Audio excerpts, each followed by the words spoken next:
The wedding hall in Seoul was breathtaking. Hundreds of white lilies lined the long aisle like silent witnesses. Crystal chandeliers poured golden light over every table, every face, every smile.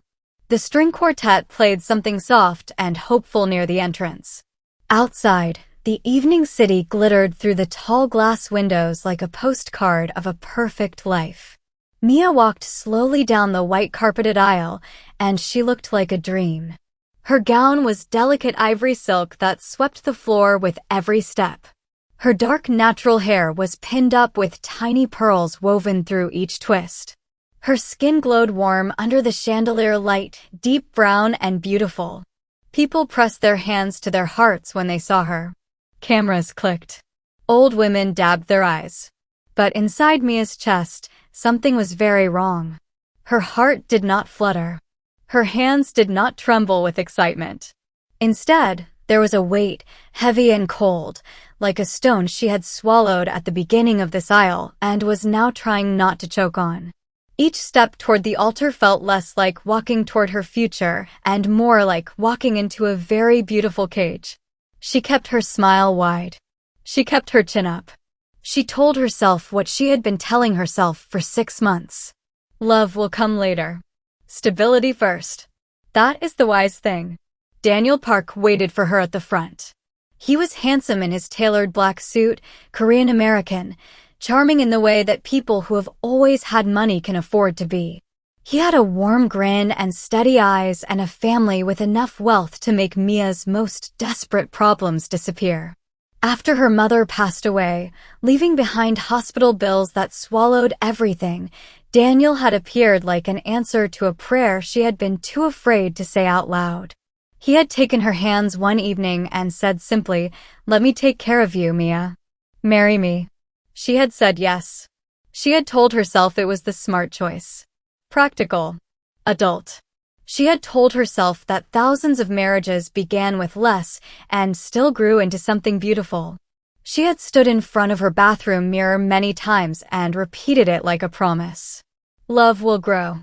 Love always grows when someone treats you well. The officiant smiled as she reached Daniel's side. "Do you, Mia, take this man to be your husband?" Her voice came out soft and clear. "I do." Daniel said it back with that warm grin. The guests erupted in applause. Rings were exchanged. A kiss was shared, brief, polite, warm enough to seem real. Confetti fell from somewhere above. Music swelled. Mia smiled until her cheeks ached. But when she turned to face the applauding crowd, her eyes drifted to the back of the hall almost against her will. There, standing near the far wall, slightly apart from everyone else, was a man she did not recognize. Tall, broad-shouldered, wearing a black suit that did not look like something you bought, it looked like something that was built for him. He was not clapping. He was not smiling.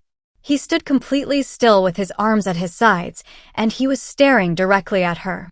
Not in the soft, admiring way that wedding guests look at brides.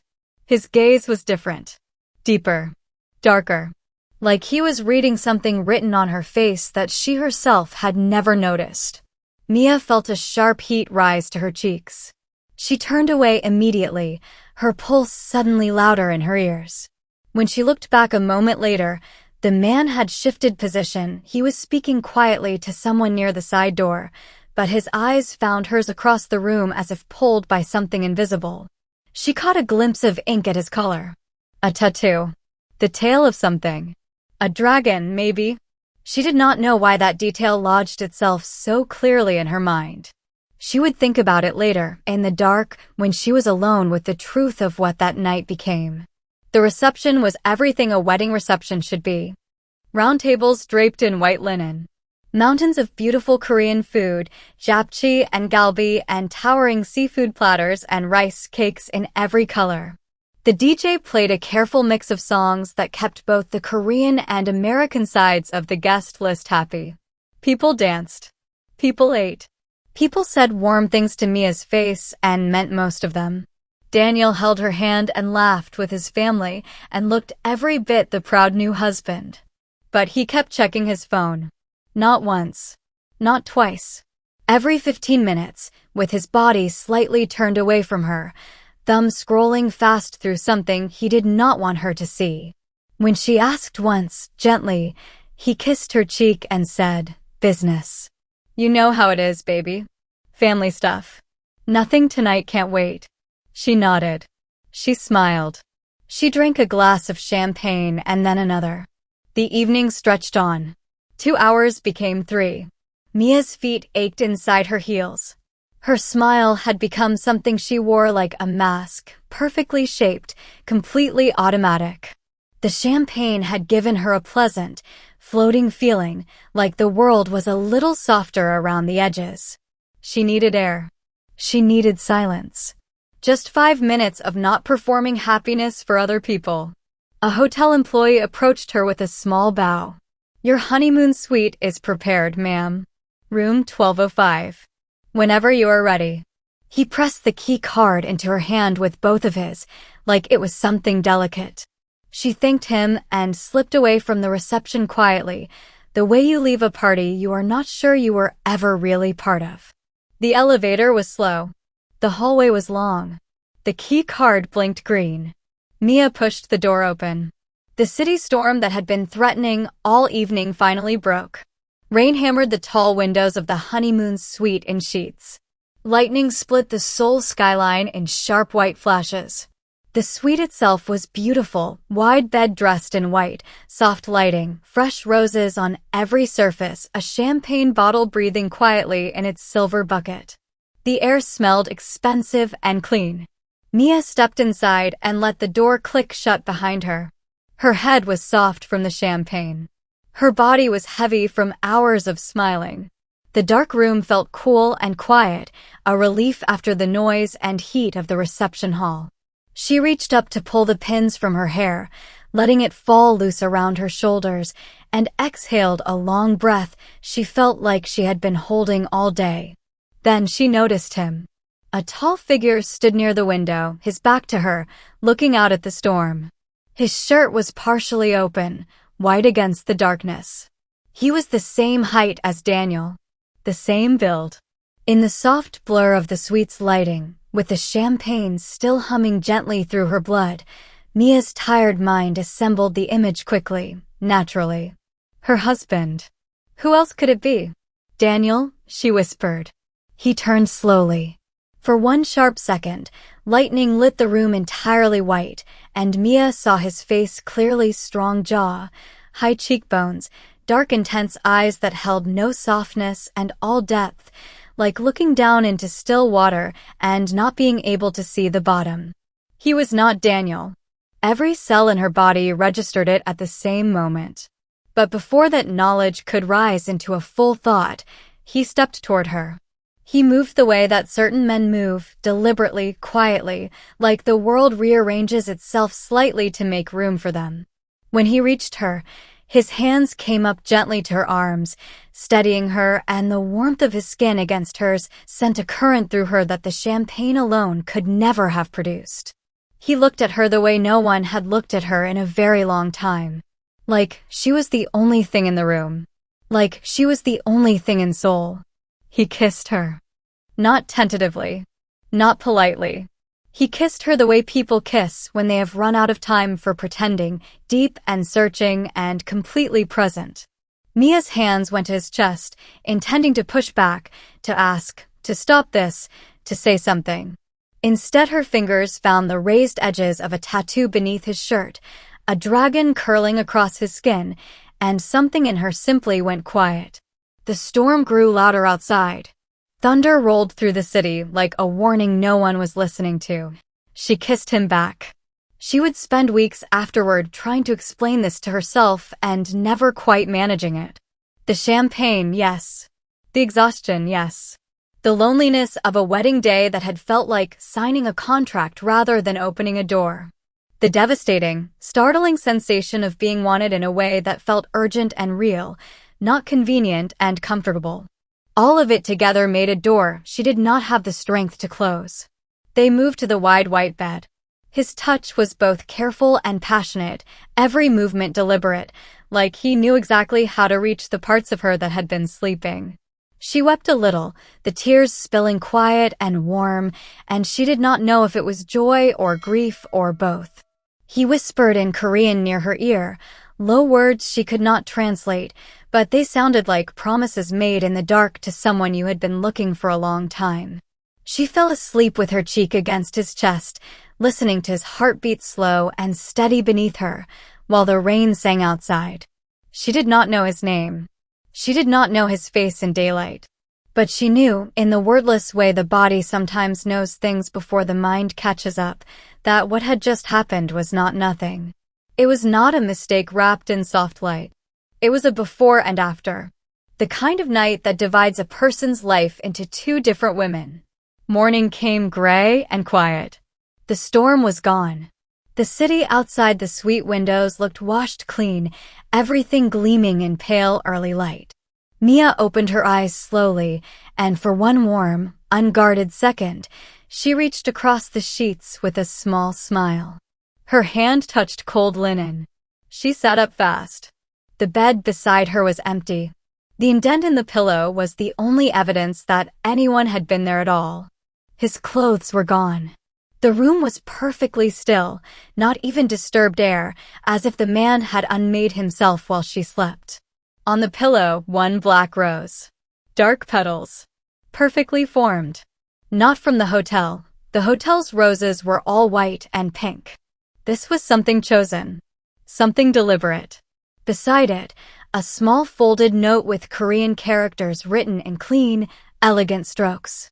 Mia stared at it. Her heart hammered in her chest, uneven and loud. "Daniel," she called. Her voice cracked on the word. Silence. She sat up fully, pulling the sheet around her shoulders, and reached for her phone on the bedside table. No messages from Daniel. No missed calls. Just the cheerful flood of wedding photos from friends. She dialed his number. It rang 5 times and went to voicemail. She dialed again. Voicemail. The room still held that specific scent, dark wood and something electric, the way the air smells after lightning. Mia pressed the black rose between her trembling fingers. A thorn pricked her thumb, drawing a tiny bead of red. She barely felt it. Her mind was running too fast, cycling through the facts as they slowly assembled themselves into a shape she did not want to see clearly. The man by the window was not Daniel. She knew that. She had known it, but the champagne and the loneliness and the storm had made the knowing small, easy to quiet. Now, in the sober morning light, it sat in the center of her chest like something heavy and cold. She had slept with a stranger on her wedding night. A sob rose in her throat. She swallowed it. She would not let herself break yet. She needed to understand what had happened before she could feel it. A knock at the door. Room service for the newlyweds. A cheerful voice from the hallway. Mia wrapped herself in a robe, opened the door just enough to accept the tray, fresh fruit, coffee, a folded newspaper, and closed it again. The word newlyweds rang in her ears like something cruel and ironic. She sat down on the edge of the bed and put her face in her hands. That was when a harder knock came. Louder. Urgent. She opened the door to find 2 hotel security men and Daniel's older brother, Seo-jun, standing in the hallway. Seo-jun's face was pale and tight, the look a person wears when they are delivering terrible news and have not yet decided how gently to do it. "Mia," he said. "Daniel was arrested last night. Embezzlement. The family business was in serious trouble. Investigators came to the hotel near midnight. He never made it back to you." The words hit her in stages, like waves. Arrested. Last night. Never made it back.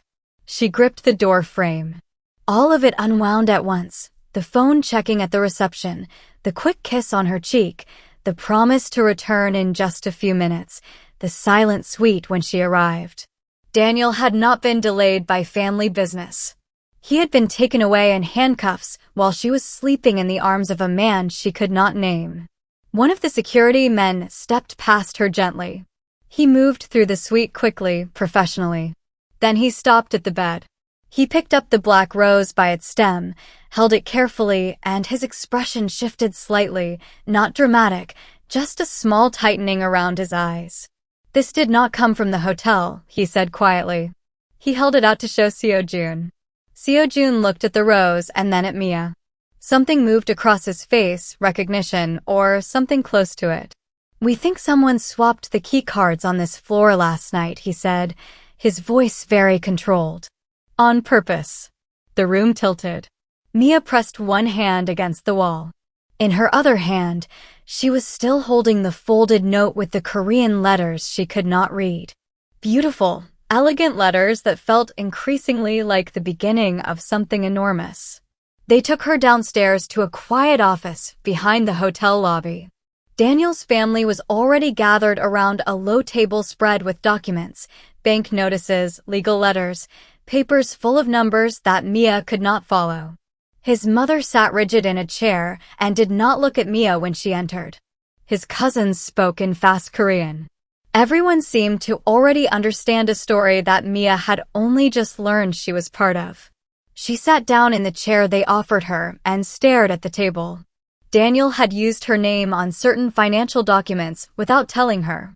The wedding, all of it, the flowers, the crystal chandeliers, the catered feast, had partly been funded by money that was not his to spend.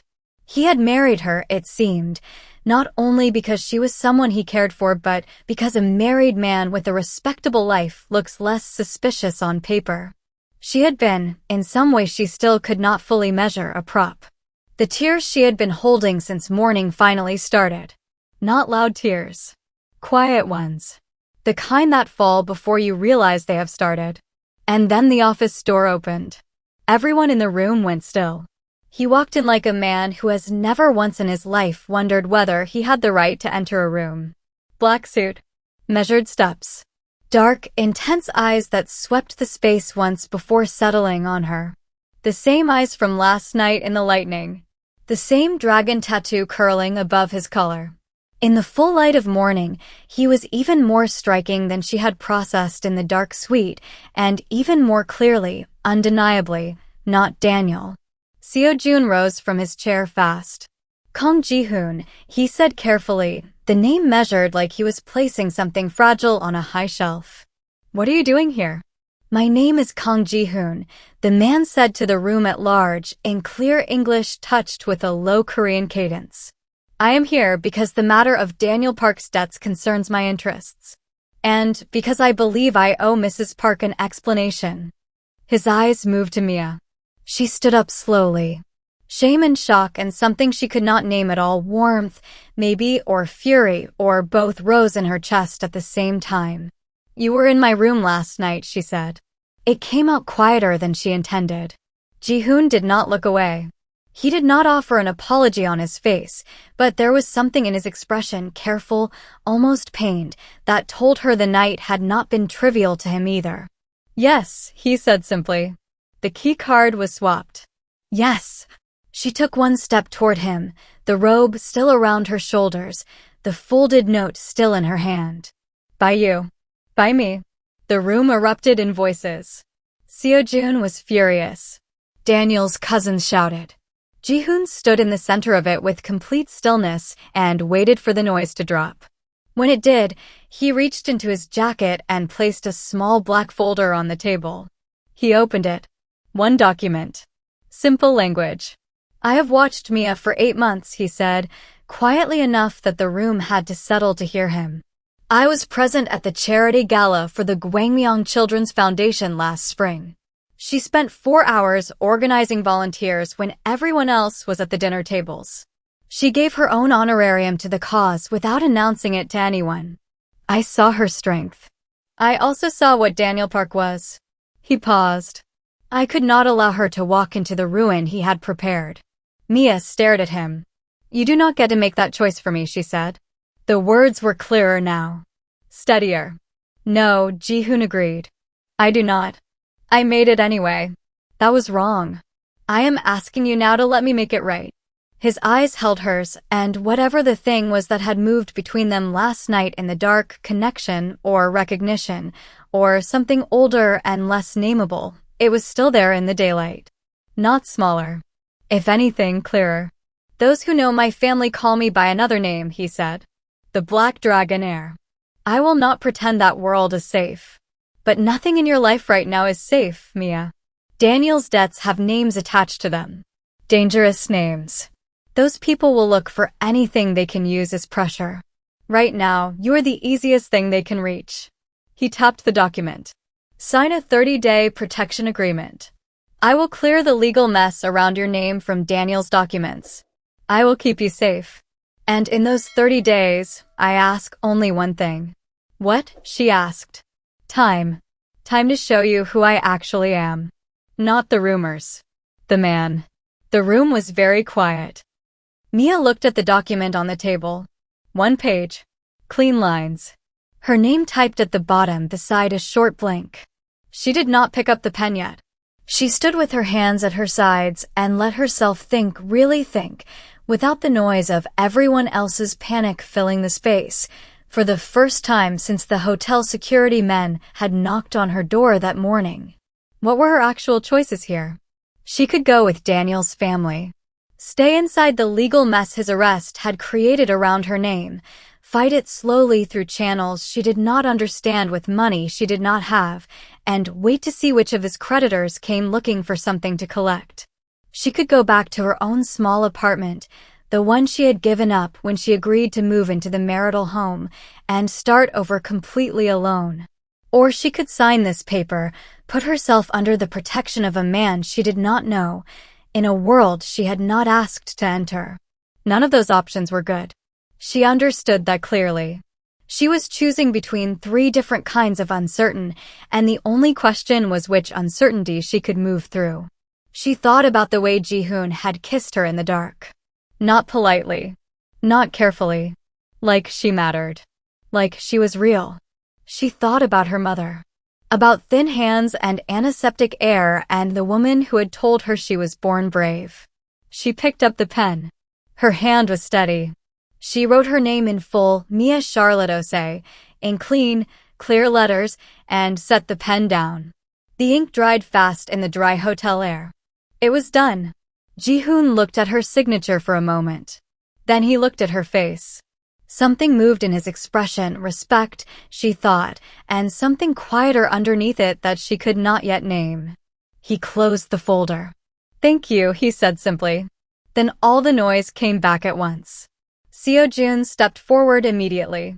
Mia, you cannot be serious. You do not know this man. You do not know what you are signing yourself into. His voice was stretched tight with the particular anger of someone who can see a situation slipping out of their control and is frightened by it. I know exactly what I am signing, Mia said. She surprised herself with how level her voice came out. I am signing 30 days of safety while my legal name gets cleared. I am not signing my life over. She looked at Seo-jun directly. Daniel signed my name to his crimes without asking me. I am choosing something for myself, for the first time in this entire situation. Seo-jun opened his mouth. Closed it. His mother, still rigid in her chair, finally looked at Mia, not with warmth, but with something that might have been reluctant recognition. She said nothing. Ji-hoon stepped beside Mia with a quiet authority that did not announce itself. He did not touch her, he simply stood close enough that the room understood they were leaving together.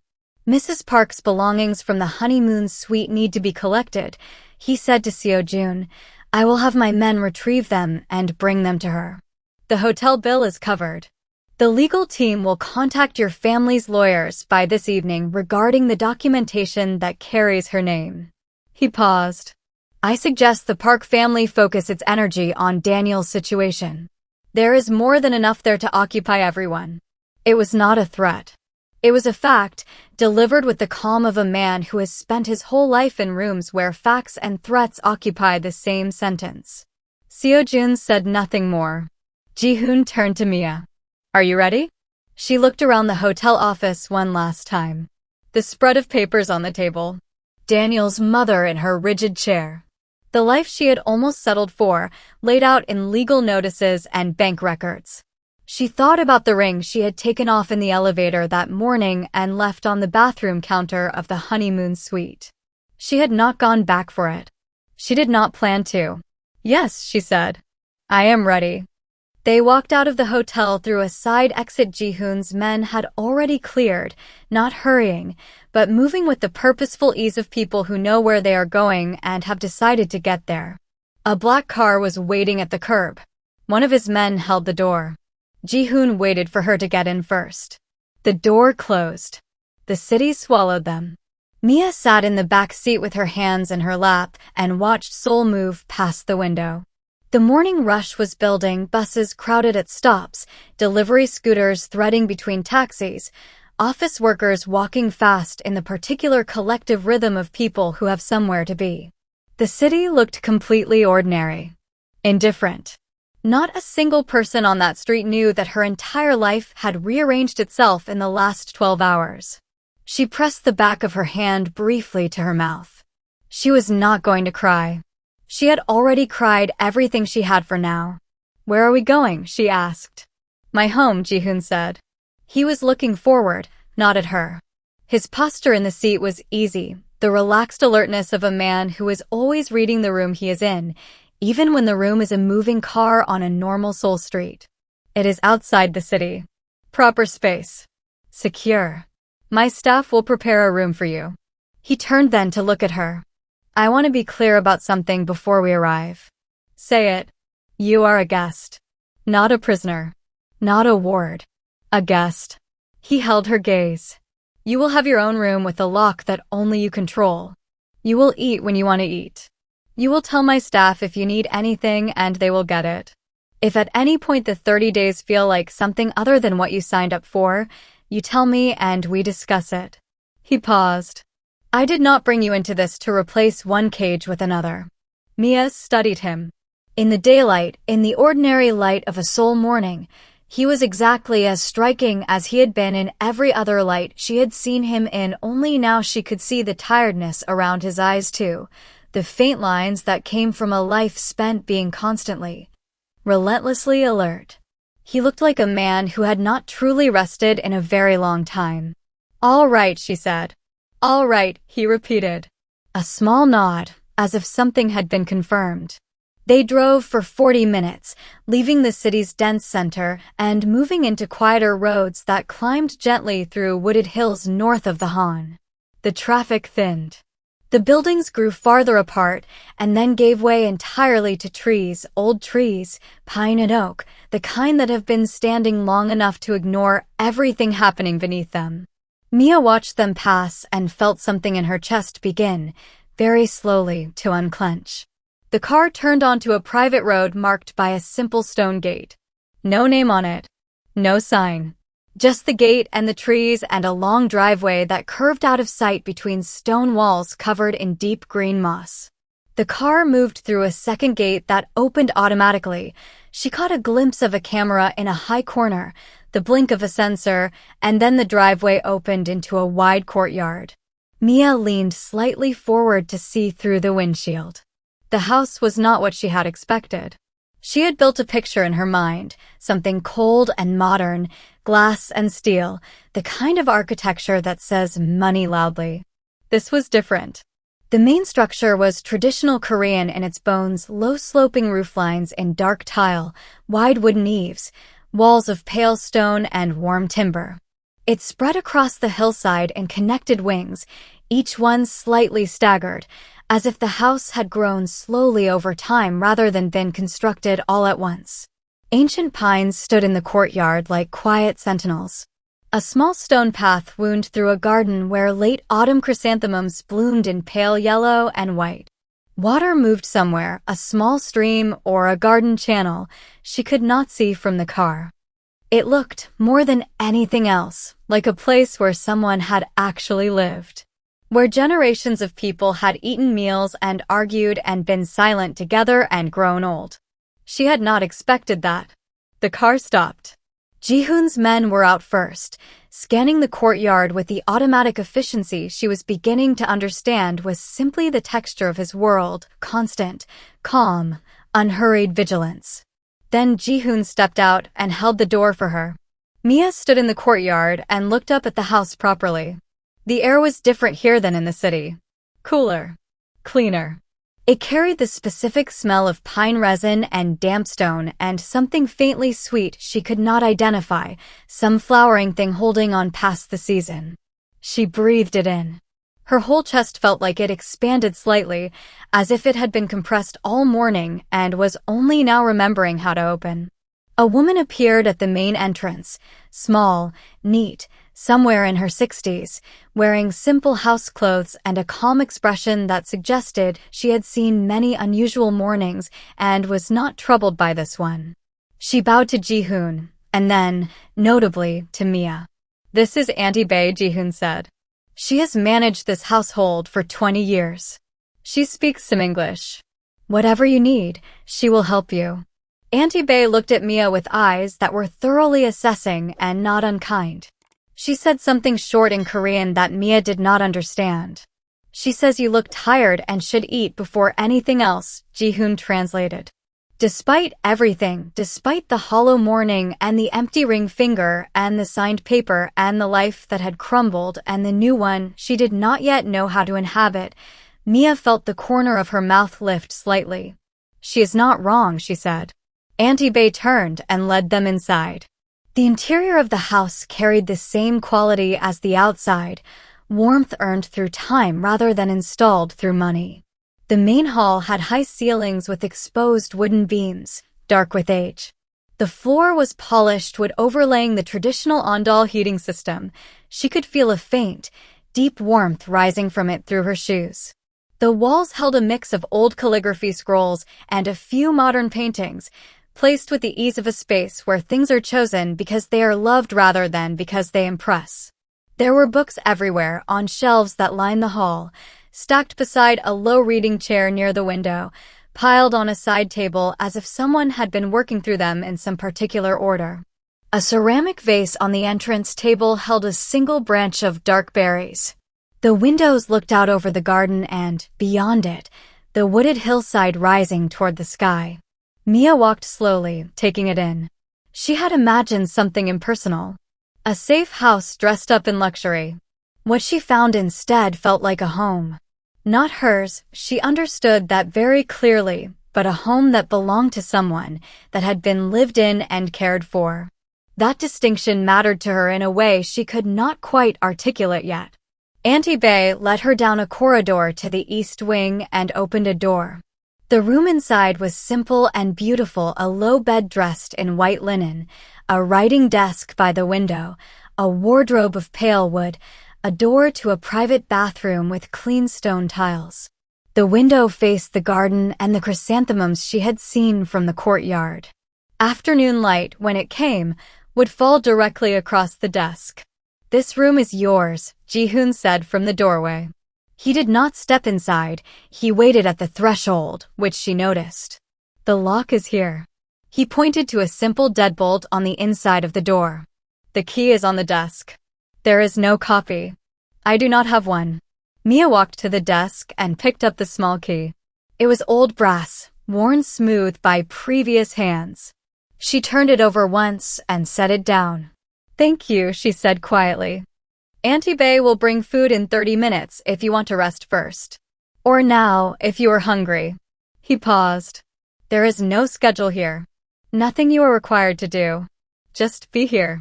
That is enough for today." She looked at him standing in the doorway. In his own home, he looked subtly different from the man who had stood in the hotel office with the black folder, still contained, still careful, but the specific tension of a public performance was gone from his shoulders. He looked like a man in a place where he did not have to be anything other than what he was. "Can I ask you something?" she said. "Yes." "Those books in the hall. Are they yours or are they decorative?" Something shifted in his expression, not quite a smile, but the precursor to one. "Mine," he said. "The ones with the broken spines more than the others." She nodded slowly. He was a man who read until the spines broke. She filed that away in the same careful place where she had put the thing about his mother, and the fact that he made tea with specific patience, and the way he had stepped back from the doorway to give her the room without being asked. 30 minutes, she said. Then food. He nodded and pulled the door closed gently behind him. She heard his footsteps move down the corridor and then fade, and then the house was quiet around her. Mia stood in the center of the room for a long moment. The chrysanthemums moved slightly in the garden wind beyond the window. The warmth from the floor came up through her feet. She was standing in the home of a man she had slept with on her wedding night, believing he was her husband, in a world she had not chosen, with a signed paper in a black folder that linked her to something she did not yet fully understand. Her marriage was destroyed. Her careful plan for a stable life was gone. She was starting from nothing, or from something that looked like nothing from this angle, the way beginnings always look before you know what they are going to become. She sat down on the edge of the bed. She pressed her hands flat on her knees and looked at the window and breathed. Slow in, slow out. The way her mother had taught her. The way she had relearned it under duress, in a training yard and a speeding car and a mountain path in the dark. Slow in, slow out. The chrysanthemums in the garden were gold and white and stubbornly alive past the season that should have ended them. Mia thought, I am still here. I am in an unexpected place with an unexpected person, and I am starting over from nothing, but I am still here. That is not nothing. That is, in fact, everything. She lay back on the white linen and stared at the wooden ceiling until Auntie Bay knocked softly on the door with food, and the smell of warm rice and soup and something gently spiced moved through the crack under the door, and Mia's stomach answered before she could think. She got up. She unlocked the door. She let herself be fed. That was the first thing she did inside the dragon's house. She let herself be fed, and she sat at a low table across from a window full of late-season chrysanthemums, and she did not perform anything for anyone. She simply ate and rested and let the strange, complicated, frightening, entirely real new chapter of her life begin. 3 weeks after the wedding night, Mia woke up at 5 in the morning feeling like the floor had dropped away beneath her. She made it to the bathroom before the nausea overtook her. She knelt on the cold tile and waited for it to pass, breathing through her nose the way her mother had once taught her: slow in, slow out, slow in. When the wave receded, she sat back against the wall and pressed the back of her hand to her damp forehead. She had been sick 4 mornings in a row now. She told herself it was stress. It was the life she had been living these past weeks, running from city to city, hiding in safe houses, learning Ji-hoon's world and fast, urgent lessons while rivals hunted them across 3 provinces. Stress did this to a body. Exhaustion did this. The dramatic, daily terror of a life that had tilted entirely off its axis did this. She told herself that. But the calculation that had been forming quietly at the edge of her mind for 3 days refused to stay quiet anymore. She sat on the cold tile floor and counted backward. And then she counted again because the first answer frightened her. And then she sat very still for a long time because the second answer was exactly the same. Ji-hoon tapped on the bathroom door. Mia? I heard you moving. His voice was quiet, careful. He had learned the texture of her silences over these weeks. I am fine, she said. Her voice came out steadier than she felt. A pause on his side of the door. Then, you're not fine. You have not been fine for 4 mornings. She could not answer that. She pressed her lips together and stared at the tile grout. The next day, while Ji-hoon was in a meeting with 2 of his most trusted men, she slipped out to a small pharmacy 2 streets away. She came back with a paper bag she folded twice and held against her chest in the elevator. She locked herself in the bathroom again. She sat on the edge of the tub and held the test in both hands and waited. 2 lines appeared. Mia stared at them for a very long time. The test did not care that she was staring. The 2 lines stayed exactly what they were: clear, dark, patient. She pressed her hand flat against her stomach. Not yet showing. Not yet real in any visible way. But real in every way that counted. She was pregnant. And the father was a stranger she had slept with in the dark on her wedding night, believing he was her husband. The sob that rose out of her was the deepest one yet, not the quiet tears from the morning in the hotel suite, but something from lower down, something that came from the part of a woman that knows when her entire future has just changed shape in her hands. She cried until the crying exhausted itself. Then she washed her face. She pressed a cool cloth to her eyes. She looked at herself in the bathroom mirror for a long time. Her mother had told her something once, in one of her last clear days, when the hospital room smelled of antiseptic and slow goodbye. She had taken Mia's face in her thin hands and said, "You were born brave, my girl. You only forgot it for a while." Mia held on to those words now. She pressed them against the fear the way you press a cloth against a wound. She tucked the test into the bottom of her bag. She unlocked the bathroom door. Ji-hoon was waiting just outside in the hallway, leaning against the wall with his arms crossed and worried that he was trying to keep off his face. He straightened when he saw her. "Tell me," he said. She looked at him. The man who had swapped the key cards. The man who had held her in the storm. The man who had spent 3 weeks teaching her how to read danger and trust her own strength. The man whose child she might now be carrying. "I need to talk to you," she said. "But not here. Somewhere quiet." They drove to the coast and found a quiet stretch of rocky beach where the waves were slow and the air was cold and clean. Mia walked to the edge of the water and stood with her arms around herself. Ji-hoon stood a few feet back, giving her room, reading her the way he had learned to read her carefully, without pressure. "I am pregnant," she said, to the water more than to him. A long silence behind her. Not the shocked, airless silence of a man running from something.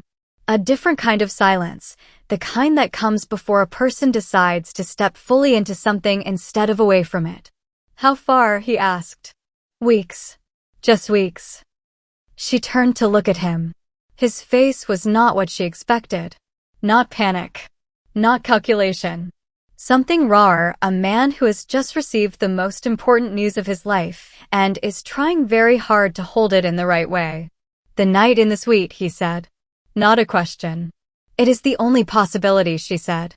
Her voice did not tremble. She had used up all her trembling in the bathroom. "Daniel and I never, it was not that kind of marriage before the wedding. And after, he was arrested before we ever," she stopped. "You are the only possibility." Ji-hoon walked toward her.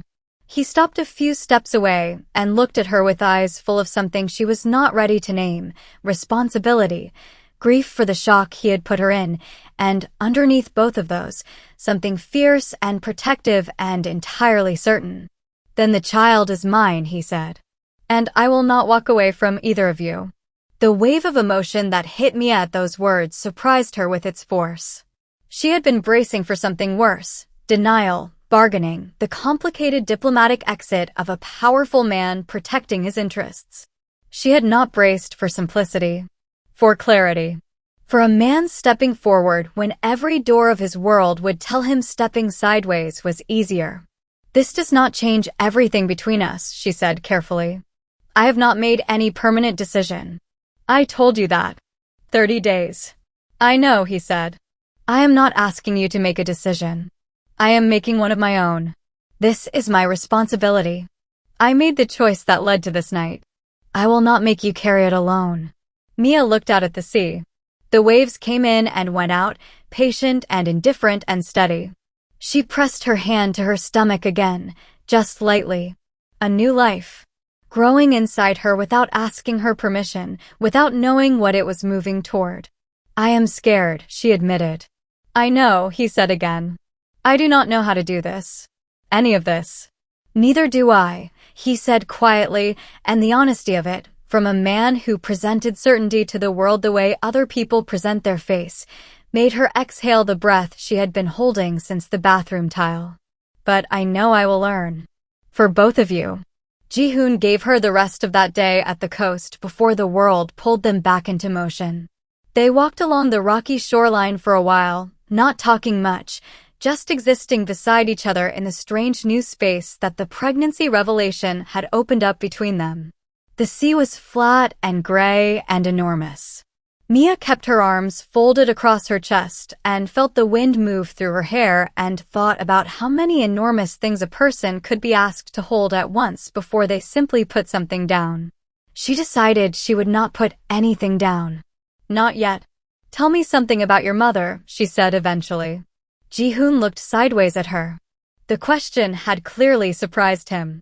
He walked a few more steps before he answered. She was from a village in the south, near Yosu.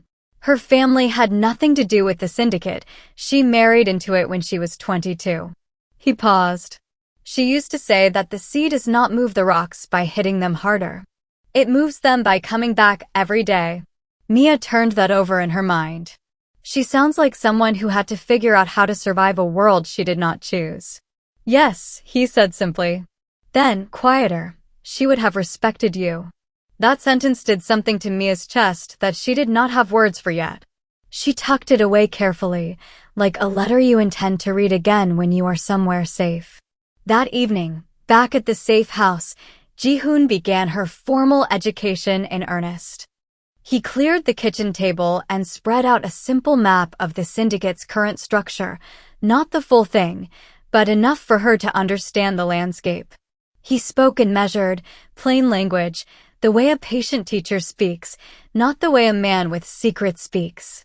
He explained who the Beck family was, how they had risen during a period of internal disorder 15 years ago, how they had broken the old code, not loudly, not all at once, but in the way that rot works, slowly, in the dark, until the structure shows the damage.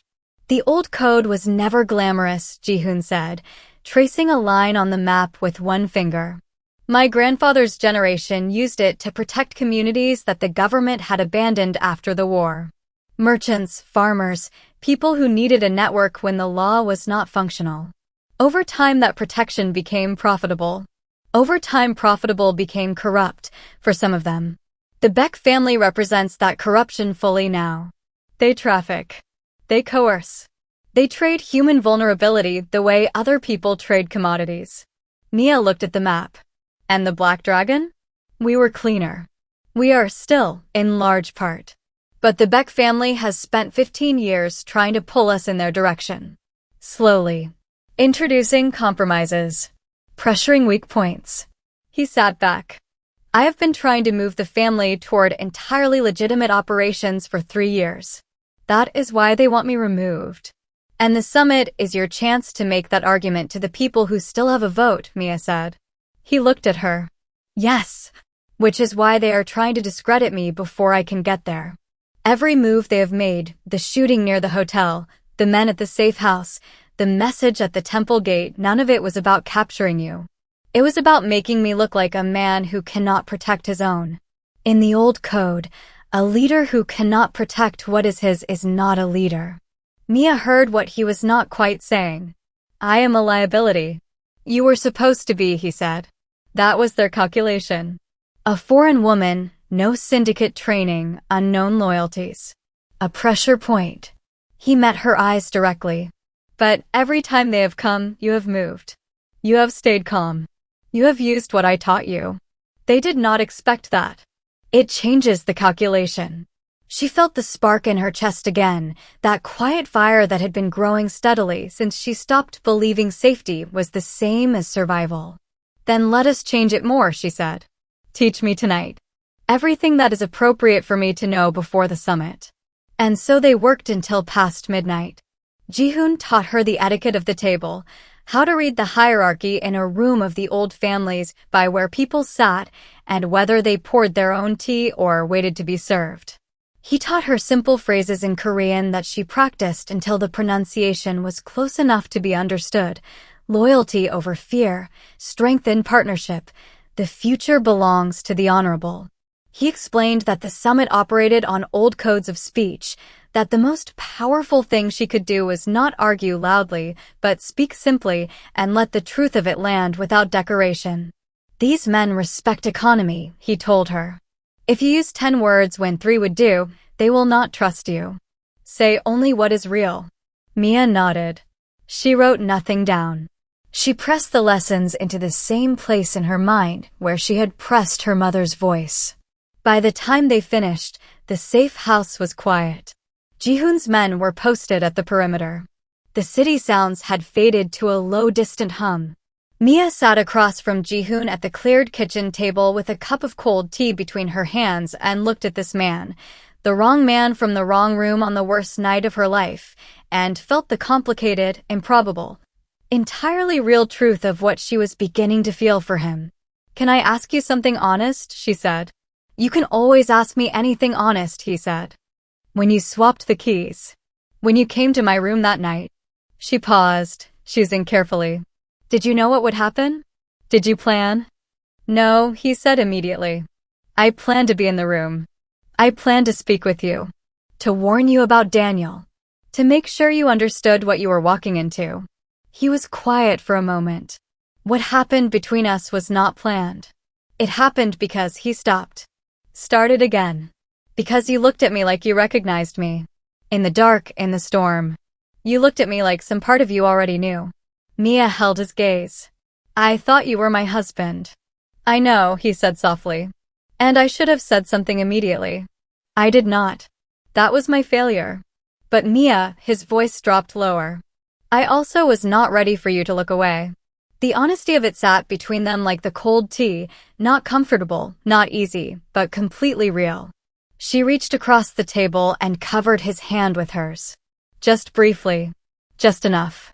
"Teach me more tomorrow," she said. "Tomorrow," he agreed. 2 days before the summit, the rivals made their most aggressive move. Mia and Jihoon were in a safe house on the edge of Daegu, a quiet apartment above a dry goods market, when 3 of Jihoon's outer guard sent the emergency signal. Not one team of rivals. 3.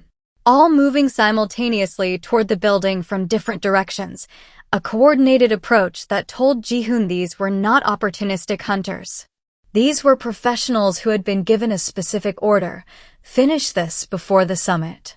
Jihoon woke Mia at 3 in the morning with one hand on her shoulder and his voice very low and completely steady. "We are leaving in 90 seconds. Shoes on. Take only the bag." She was moving before she was fully awake. This was what the training had given her, not the absence of fear, but the ability to move through it while it was happening, to let the body work while the mind caught up. They went out a window onto a fire escape instead of using the stairs. The metal was cold under her hands. The drop to the alley was longer than she would have liked, but Jihoon went first and held his hands up for her, and she landed clean. They ran. His men converged from different angles, forming a moving perimeter around them as they cut through back streets, alleys that smelled of old cooking and wet stone, shortcuts through market corridors, a sprint across a road between 2 slow trucks. A shot rang out from somewhere above and behind them. Then 2 more, farther away, Jihoon's men returning fire, keeping the pressure off. Mia ran with her arm pumping, her breath in and out in the rhythm Jihoon had taught her for moments of exertion. In. Out. Do not hold it. Let the body work. They reached a parked van at the edge of the market district. Jihoon's driver was already running the engine. They piled in, the door sliding shut, and the van accelerated immediately. Mia pressed her back against the seat and breathed. "Are you hurt?" Jihoon asked, scanning her face, her hands, her arms. "No," she said. She checked herself instinctively, the way he had taught her, running her hands quickly across her sides, her arms, checking for shock that might mask pain. "Nothing. I am not hurt." He exhaled once, a controlled exhale, the kind that releases something very specific. "Good," he said. "Good." They drove for 4 hours, heading south and then west, cutting across mountain roads where the darkness was total and the only light was their headlights sweeping over pine trees and rock. Mia slept in short intervals against the van wall, waking every 20 minutes or so to the sound of the road and the low voices of Jihoon and his men speaking in Korean. At dawn they reached the mountain temple. It was tucked so deeply into the hillside that you would not know it existed unless someone had told you where to look, a stone gate barely visible through the trees. Red lanterns hanging from the eaves of an old wooden structure that had stood long enough to collect moss along its lower walls. The monks met them at the gate with quiet faces and bowed heads. They were owed something by the Black Dragon family, protection, historically, going back 2 generations, and they gave what they were asked in return: shelter, silence, time. The main hall smelled of incense and cool stone. Mia sat on a meditation cushion and let the stillness enter her for a while. She pressed both palms flat against her stomach. The habit was forming without her deciding to form it, as if her body was always checking on the small new fact of the life inside her. She thought about what kind of world she was promising this child. She thought about what kind of woman she was becoming in time to be its mother. Ji-hoon came and sat beside her after speaking with the head monk. They sat in silence for a while, listening to the distant sound of bells being struck somewhere deeper in the complex. "My father came here once," Ji-hoon said quietly, "after a particularly difficult decision he had to make. He said the monks did not tell him what to do. They just gave him enough silence to hear what he already knew." "What do you already know?" Mia asked. He thought about it. That the family has to change or it will destroy itself from the inside. That you are the clearest evidence I have ever had that the right choice is possible even when it starts from a wrong action. That I am more afraid of losing you and this child than I am of anything the Beck family can send. Mia looked at the altar at the front of the hall, the candle flames, the smoke rising from the incense, the still and patient face of the figure carved from old stone. "Then use that," she said. "Use it at the summit. Not the fear. The clarity that comes on the other side of it." He turned his head to look at her. "What?" she said. "I keep thinking I brought you into my world to protect you," he said. "And then you say something like that." She almost smiled. "You did bring me in to protect me. But you also, without meaning to, brought me into myself." She paused. "I am starting to think those two things might be the same." They had one more night at the temple before a runner came with the message that the rival team had traced the mountain road and was moving up. The monks offered the hidden rear trail. Ji-hoon and Mia ran it in early morning dark, hand in hand on the narrow path, branches catching their clothes, the valley dropping away to their left in a sheer pale mist. They reached a road. A car. A driver who asked no questions. They drove south toward Seoul. The summit was in 2 days. Mia leaned her head against the window and watched the landscape change, mountains softening into hills, hills into the long, flat approach of the capital, and felt something settle inside her that had been moving for weeks. Not calm exactly. Not the absence of fear. Something more accurate than either of those: readiness. The particular readiness that comes when a person has been tested enough to trust their own preparation. She was ready. Word reached them that evening. One of Ji-hoon's most trusted men came to the safe house with a face that was trying very hard not to show what it was carrying. He spoke quickly in Korean, and Mia watched Ji-hoon's expression move through several things before settling into the particular controlled calm that she had learned to recognize as the version of him that was genuinely angry. When the man left, Ji-hoon turned to her. "The rival syndicate, the Beck family, they have informants inside 2 of our financial institutions. They intercepted a communication from one of my men about the pregnancy." Mia's stomach dropped. "They know. They know you are significant to me. They do not need specifics. A child changes the calculation for a family like mine. It means continuation, inheritance, alliance. They will use it as leverage before it is old enough to be a real thing." He sat down across from her and leaned forward with his hands clasped. "This accelerates the timeline. The annual summit is in 5 days now, not 10. My contact moved it up because the Beck family is applying pressure on the old guard to have them remove me before I can reform anything. 5 days. Mia thought about the words she had been practicing. The way she had rehearsed standing tall in front of dangerous men and speaking with a calm voice about loyalty and change. She thought about 3 weeks of mornings learning to read shadows and move through fear without letting it own her. She thought about the baby, so small, still entirely idea, not yet weight or movement or sound, and she felt the shift happen inside her with quiet permanence. She was not going to hide at the back of the story anymore. "Teach me everything I need to know about the Beck family," she said. "Tonight. All of it." Ji-hoon looked at her for a moment. Then he got up and brought the files. Seoul at night from the back of a black car felt like a city holding its breath. Mia sat beside Ji-hoon with her hands in her lap, straight-spined, calm on the outside. Inside, her pulse was a drum.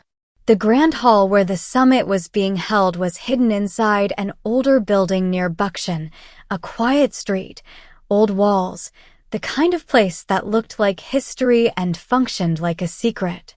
Heavy wooden doors, stone floors, red lanterns casting warm, steady light. She wore a deep navy hanbok with a fitted jaggery that made her look both graceful and immovable. Her hair was down. The single black rose Ji-hoon had given her that morning was tucked carefully behind one ear. She had looked at herself in the mirror before they left and recognized, for the first time, the woman she was becoming. Not the bride with the hollow vows. Not the girl who survived her mother's death by making herself small and safe and manageable. Someone else. Someone whose eyes had fire in them. The room held 12 men around a long table. Some were old. Some were Ji-hoon's age. All of them carried the specific gravity of people who had spent their lives making choices that others had to live with. Several glanced at Mia when she walked in, and then glanced at Ji-hoon with the specific disapproval of men whose rules are being broken. One of them, the oldest at the table, a man named Elder Choi with deep-set eyes and white hair and the slow, considered movements of someone who has outlived most of his enemies, spoke first. In Korean. Ji-hoon translated quietly beside Mia's ear without breaking his composure. He says you should not be here. That bringing an outsider into the circle is a violation of the charter. That there is already a motion from the Beck representatives to have you formally removed from the heir position. Mia kept her face still. What do you want to say to him?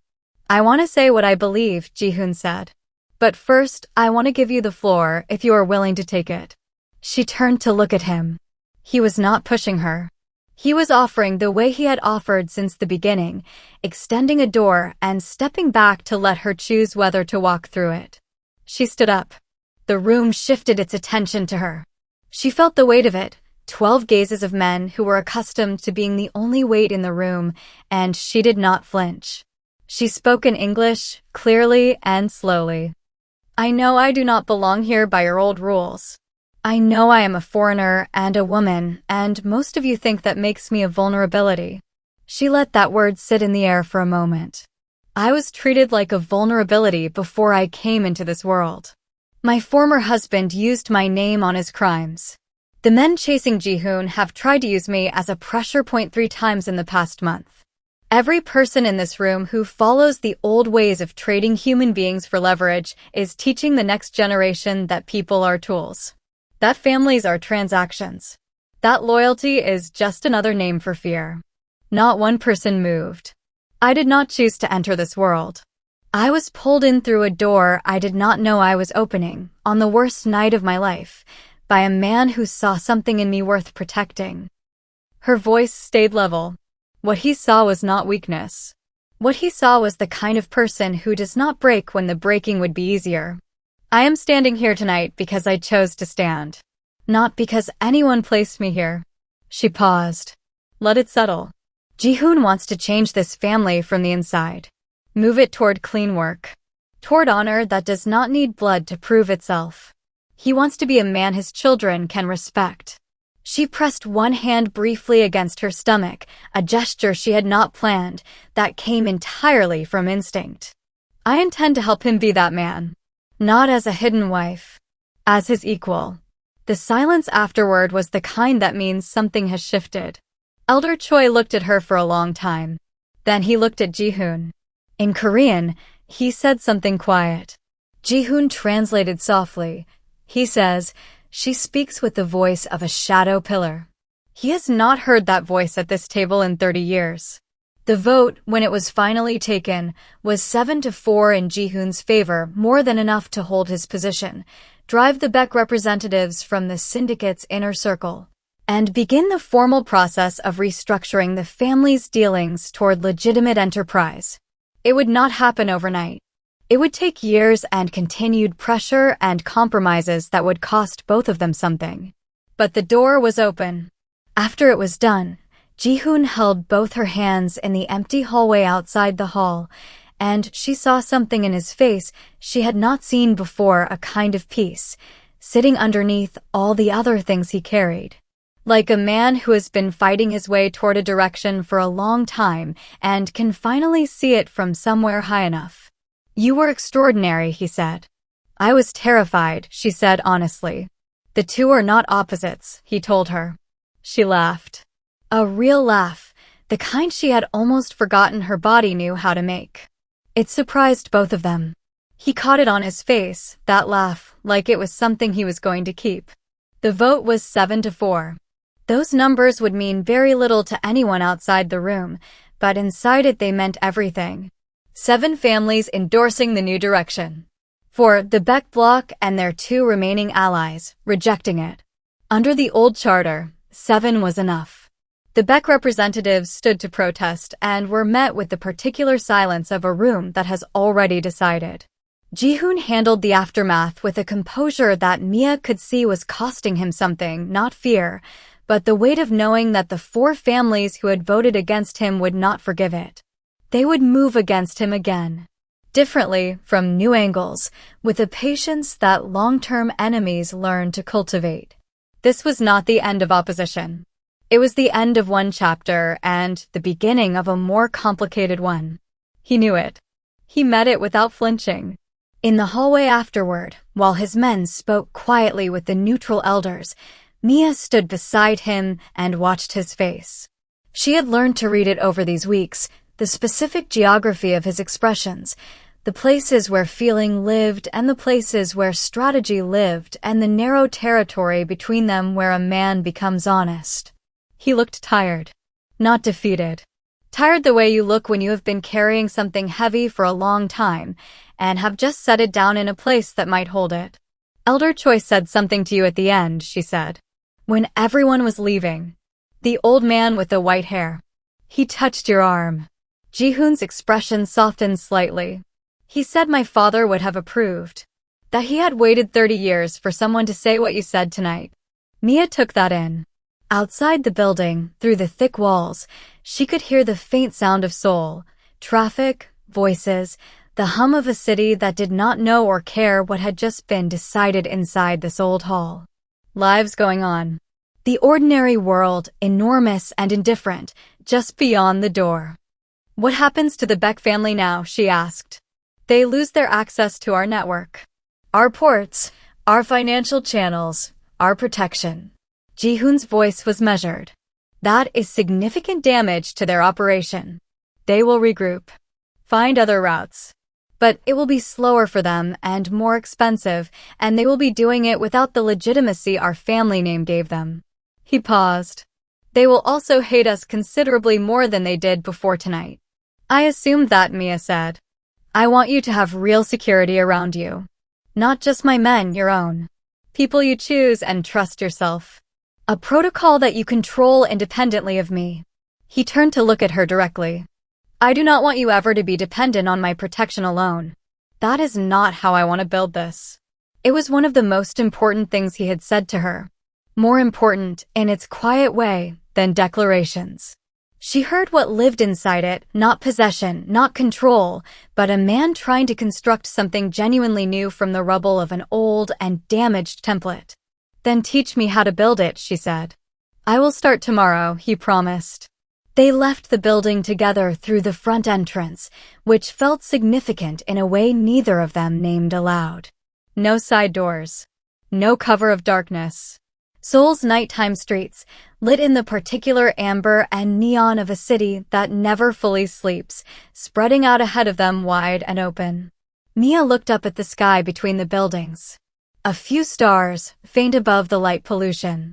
She pressed her hand briefly to her stomach, the small private gesture, the check-in, the acknowledgement of the life growing quietly through all this chaos, entirely unaware that its parents had just built it a different world than the one they had entered. She thought about her mother. She thought about the hospital room. She thought about the woman she had been at the end of that aisle, smiling with her cheeks while her heart went cold. Then she stopped thinking about the past and looked at the road ahead. 1 month after the summit, They returned to Seoul. Not hiding. Not running. Walking in through the front entrance of a new beginning. Ji-hoon moved to dissolve the paper marriage to Daniel formally. Lawyers handled it quickly. Daniel was in enough legal trouble that he offered no resistance. 3 criminal charges, 1 foreign bank account frozen, a bail hearing his family could barely afford. The man who had promised Mia a safe life was negotiating the definition of safe from the inside of a courtroom. The process was clean. The chapters of that old life closed one by one with the quiet efficiency of things that are simply over. Mia found them an apartment in Mapo, not Ji-hoon's family compound, not a safe house, not a place chosen for tactical reasons. A proper apartment with large windows and wooden floors and a small balcony where you could see a particular curve of the Han River on clear mornings. She had chosen it herself. That mattered. She began learning Korean on Tuesday and Thursday mornings with a patient tutor named Mizo who drank too much coffee and had strong opinions about pronunciation. The language was hard, the grammar sat differently in the mouth than anything Mia had spoken before. The verb endings changed everything. The formality levels required reading a room before you could open it, but she loved the difficulty of it. She had come to trust difficult things. They tended to give back more than they asked. She continued her marketing consulting work online. This was her own work, her own skill, the thing she had built when she had nothing but her own intelligence and her mother's belief in her. She expanded it now, taking on 3 new clients, all small organizations, a youth arts program in Busan, a women's agricultural cooperative in Jeollabuk-do, and a Korean diaspora cultural foundation based in Chicago. She was good at this. She knew how to find the true story inside an organization and give it a shape that the world could see. Ji-hoon was different at home than in the world. In the world he was stillness and authority and the specific gravity of a man who has never had to explain himself. At home he was quieter, the kind of quiet that is not absence but presence, the kind that means someone is paying full attention to the room they are in. He made tea with specific patience, measuring the temperature of the water the way some men are about precise things, doing it carefully because it mattered to him to do it well. He sat beside her in the evenings when the work was done and asked what she had been thinking about, and then actually listened, not in the performative way of someone waiting for their turn to speak, but in the real way that made her feel like her thoughts were worth the air they occupied. He was learning to be a father before the child arrived. She could watch him doing it, the deliberate attention he brought to small things, the way he would put his hand on her stomach and go still, like a man listening for something he had never heard before and very much wanted to. He read. Not the parenting books, those came later, piled on the nightstand, annotated in his careful handwriting, but history books, philosophy, things his own father had given him. He was trying to understand the line between the man he had been raised to be and the man he wanted this child to know. The pregnancy was both the most frightening and most clarifying thing Mia had ever moved through. She had begun it on the bathroom tile, shaking and alone, with a cold 2-line test and the specific, terrible weight of not knowing the father of her child. She had sat with that unknown for weeks before the morning at the coast, before the words tumbled out of her to the gray sea, before Ji-hoon had said simply and without hesitation, "Then the child is mine." Those weeks of not knowing had been the loneliest of her life. She had wanted to call someone, her mother, obviously, always her mother, and the absence had been a specific kind of grief, the kind that arrives sideways, attached to other things. She had named that grief. She had sat with it without flinching. And then she had moved through it. As the months passed and the pregnancy became visible, the small curve of her belly, the way her center of gravity shifted, the morning sickness that faded around the 14th week and was replaced by a hunger so fierce it embarrassed her. The fear did not disappear. It changed shape. It became something more specific and therefore more manageable. She was afraid of being a good mother. She was afraid of raising a child in the aftermath of Ji-hoon's world. She was afraid that love built from such a strange beginning could hold the weight of a whole life. She spoke these fears aloud, One evening on the balcony, she had learned that saying frightening things out loud was the fastest way to measure their actual size. Ji-hoon listened without interrupting. Then he said, "My mother raised me inside a world she had not chosen and would not have chosen, and she made me understand that honor is not about where you come from. It is about what you do with where you are." He was quiet for a moment. "I think you are already doing it." There were hard days. The Beck family had not disappeared, they had simply gone quiet, which was its own kind of warning. There were security protocols that had to be maintained. There were moments when the reality of Ji-hoon's world pressed through the ordinary life they were building, reminding her that ordinary was something they had to choose actively, every day, against the pressure of its opposite. But there were also good days. Simple days. Days when she sat at her desk with Korean vocabulary flashcards and the city moving below the window and felt something she recognized slowly as contentment. Days when Ji-hoon laughed at something she said, genuinely, caught off guard, the laugh of a man who did not expect to be that happy, and she felt the specific satisfaction of having reached through his composure and found the person inside it. She kept one photograph from the wedding reception on the small shelf near the balcony door. Not Daniel. There were no photographs of Daniel in this apartment, and she did not want any. The photograph was of her own face, caught in a candid shot by some guest's camera. She was standing near the edge of the reception hall, slightly apart from the crowd, and she was not smiling. She was looking at something outside the frame with an expression she had not recognized at the time, but understood now: hunger. The specific hunger of a woman who knows something is missing and has not yet learned the name of what she needs. She had learned it now. She kept the photograph so she would remember what empty had felt like. So that when full arrived, she would know it, would not miss it, would not take it for something ordinary or let it slip past unacknowledged the way people sometimes do with the things they have worked hardest for. Full had arrived. She knew it. She was not missing it. The day their daughter was born, it rained in Seoul. Not the violent storm rain of the wedding night, this was softer. A steady, gray morning rain that made everything outside the hospital window look quiet and new, washed down to its truest colors. The city below moved slowly in it. Umbrellas bloomed like dark flowers at the crosswalks. The Han River would be running high and fast. Ji-hoon had not left the hospital in 36 hours.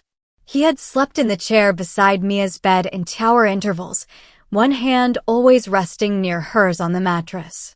When nurses offered him a room down the hall, he declined with the quiet finality of a man who has made a decision and does not plan to revisit it. He was not leaving the room. He was not leaving her. That was simply the way of it. The labor had been 22 hours. Mia had not screamed. She had breathed through it in the rhythm Ji-hoon had taught her during their weeks of training, the rhythm he had reminded her of now when the breathing was the hardest thing she had ever done, and she had worked. And near the deepest part of it, she had said a word in Korean that surprised her, a word she had learned only months ago. Amma. Mother. She had said it quietly, aimed somewhere past the hospital's ceiling toward a woman who had told her she was born brave and then left before she had fully believed it. She believed it now. Ji-hoon had held her hand through every minute.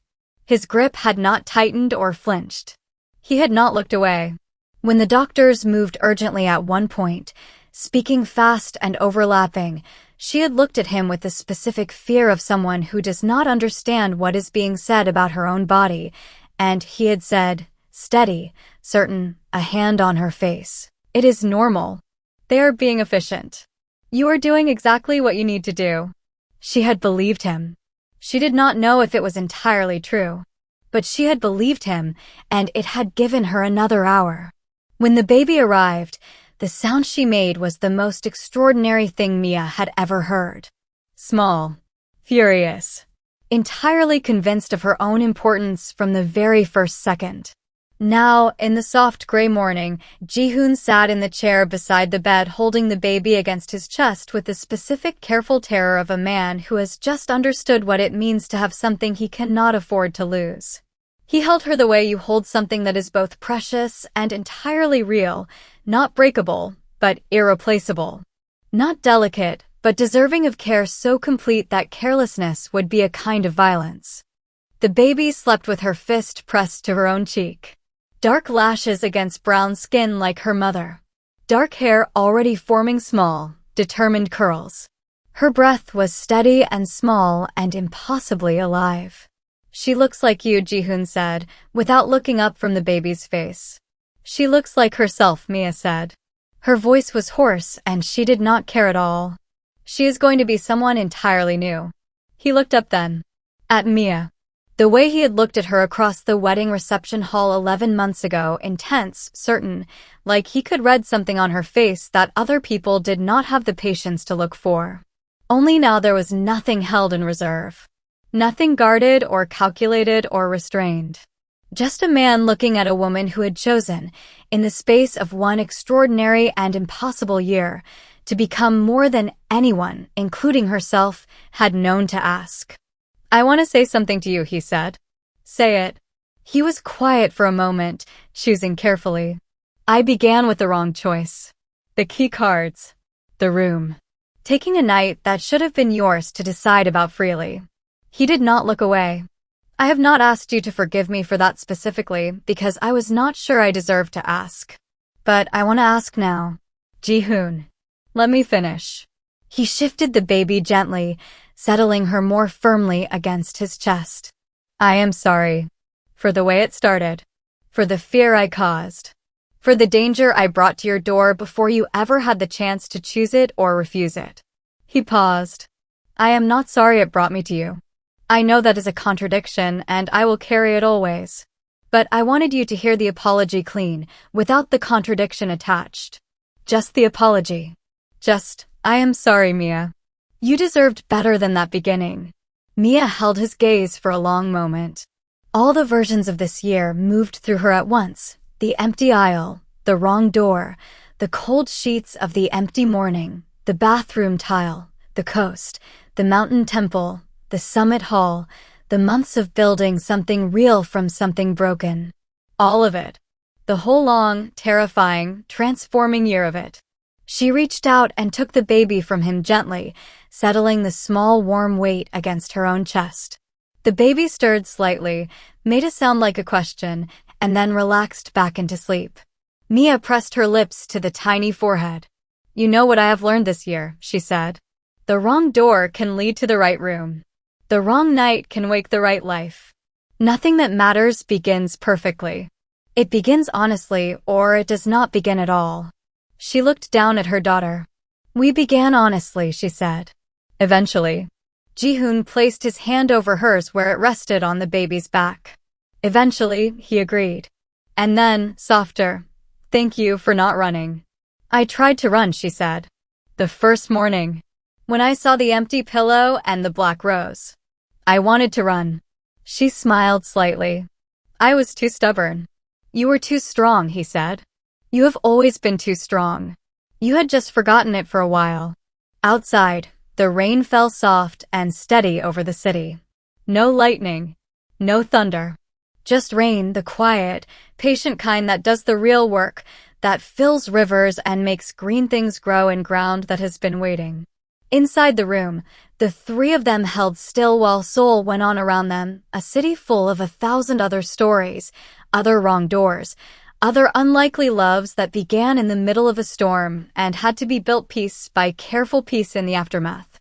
Mia pressed her lips once more to her daughter's forehead and breathed in the specific warm smell of new life. She thought about her mother. About thin hands and a hospital room and a voice that had reached her, improbably, across all these months at every moment she had needed it most. You were born brave, my girl. You only forgot it for a while. She had remembered. The black rose on the shelf in their apartment, dried now, dark as midnight, kept in a small glass case, was not a symbol of shame. It was not a symbol of a mistake. It was a symbol of the night she woke up. The night she stopped sleeping through her own life and began, however terrifyingly, to live it. She had woken up. She would not sleep again. This is the story of a woman who said "I do" to the wrong life and found her real one through the wrong door. This is the story of a woman who walked down an aisle feeling like she was wearing chains and walked out of a burning warehouse feeling like she could face anything. This is the story of a woman who sat on a cold bathroom tile holding a 2-line test and did not know the father of her unborn child, and who let that terrifying unknown become the beginning of something more honest and more beautiful than anything the carefully planned safe life could ever have given her. She was afraid. She was always afraid. But she moved anyway. That is the only definition of brave that has ever mattered. If you see yourself anywhere in Mia's journey, if you have ever said yes to a life that felt like slowly tightening chains, ever smiled through a ceremony while your heart went cold, ever waited for someone to rescue you before you decided to rescue yourself, this story is yours. The door you walked through wrong might still lead somewhere right. You are not too far in to change direction. You are not too broken to build something. You are not too late. You never were. Stay with Afro-Korean Chronicles. Because the next story is already waiting, and it will pull you in from the very first line. If this story moved you, if Mia's journey from silent bride to woman on fire, from empty vows to a love built in storms, left your heart full, hit like right now and share it with someone who needs to hear that wrong beginnings can lead to beautiful things. Subscribe to Afro-Korean Chronicles. Turn on the notification bell. New stories post every week, and every single one is made for you. The ones who feel deeply, who love fiercely, and who know that real strength is not the absence of fear. It is choosing to move anyway. Drop a comment and tell me, what was the moment in Mia's story that hit you hardest? Was it the empty pillow? The pregnancy test on the bathroom tile? The summit speech? Or the rainy morning with her daughter? I read every comment. Every single one. And they inspire every story I write. Thank you for being here. Stay with Afro-Korean Chronicles. The next story is already waiting, and it will pull you in from the very first line. Afro-Korean Chronicles, stories that stay with you.